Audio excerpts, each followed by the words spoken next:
Deputy Prime Minister, I welcome you and your delegation to India. We meet at a time when the world is under considerable churn. As two nations located in different regions, each with its own challenges and opportunities, it is obviously useful to exchange views and perspectives. Our bilateral relationship has also progressed steadily, but nevertheless needs constant tending. India and Poland have traditionally enjoyed warm and friendly ties. In recent years, it's been marked by high-level political exchanges and vibrant economic and people-to-people ties. The visit of Prime Minister Narendra Modi to Poland in August 2024 saw our relationship elevated to a strategic partnership status. Today, Deputy Prime Minister, we would review the Action Plan 2024-28, through which we seek to realize the full potential of our strategic partnership. We will also discuss ways to take forward our cooperation in trade and investment, defense and security, clean technologies, and digital innovation. Poland is one of India's largest trading partners in Central Europe. Our bilateral trade, I believe, stands at about $7 billion, having registered a growth of almost 200% in the past decade. Indian investment in Poland has surpassed $3 billion, creating a number of job opportunities for Poles. India's strong economic growth, size of its market, and pro-investment policies provide immense opportunity for Polish businesses. We will also explore promoting deeper cultural and people-to-people ties. The Dobre Maharaj remains a cherished link. I recall meeting Polish youth in February last year under the first Cham Saheb Memorial Youth Exchange Program. It is heartening to note that Indology continues to thrive and yoga is popular in Poland. Today, our conversation will naturally cover regional and global developments. In particular, an exchange of assessments on our respective neighborhoods would be useful. You have been speaking about it publicly during your visit as well. In recent past, both in New York last September and in Paris this January, I have candidly shared our views on the Ukraine conflict and its implications. While doing so, I have also repeatedly underlined that the selective targeting of India is both unfair and unjustified. I do so again today. Deputy Prime Minister, you are no stranger to our region and are more than familiar with the long-standing challenges of cross-border terrorism. I hope at this meeting to discuss some of your recent travels to the region. Poland should display zero tolerance for terrorism and not help fuel the terrorist infrastructure in our neighborhood. Once again, a warm welcome, and I request you for your opening remarks. Thank you very much for inviting me. As I've already mentioned, I was delighted to be attending for the first time the Jaipur Literary Festival, a great global cultural event.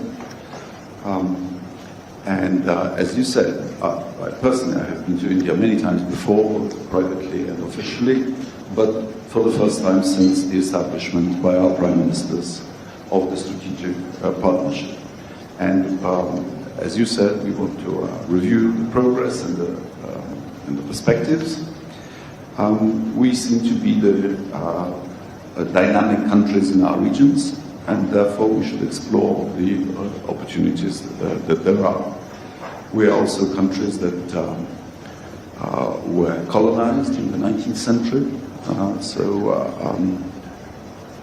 so we have particular sensitivities in that area. I completely agree with you on the need to counter transnational, trans-border terrorism. Poland, as you may have heard, has been a victim of both arsons and attempted state terrorism when a Polish railway line was blown up under a moving train just very recently. Fortunately, through the incompetence of the terrorists, there were no casualties.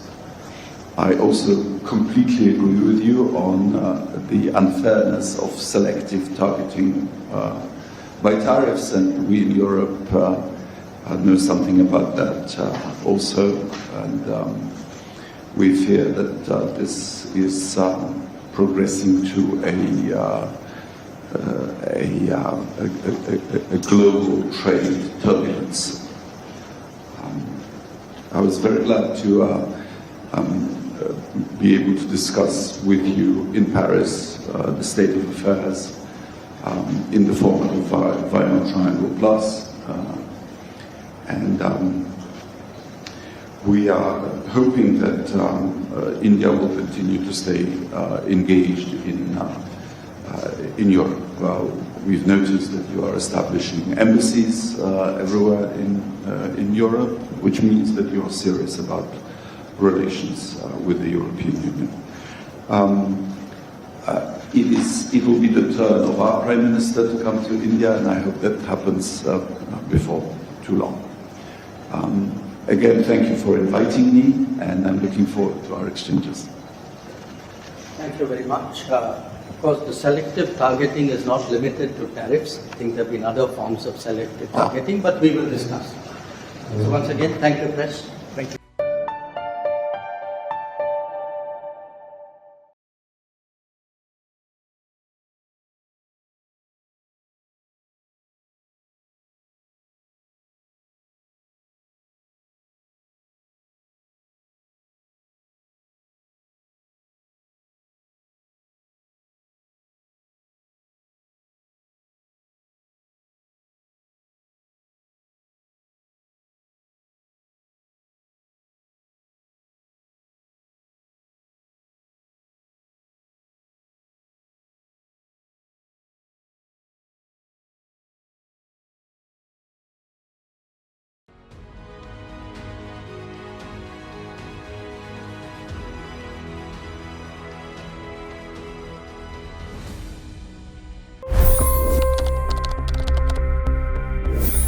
$25 crore गरीब गरीबी को परास्त करके बाहर निकले। For the good of our nation, let's work together and let's truly make America great again. The fastest news breaks. Requested PM saying that look, you will have to speak to Putin and to Zelensky. The biggest news makers. The relationship with India is probably the most important bilateral relationship the U.S. will have for the rest of this century. The capital delivered quite an election result today. Expert analysis. The million-dollar question today is how to stop this dance of death. Ground reports. I'm standing at the crossroad of the Kumbh Mela. Behind me are more than 100 entry ghats. Long-form interviews. Exclusionary politics is reflected in Manipur case as well. You don't bother because this is a small state. Deep dive into burning issues. It's often said DRC could be the richest country in the whole world. It's because of what sits underneath. Why exactly did the US topple the Sheikh Hasina government? HT videos. We don't just break news, we break it down.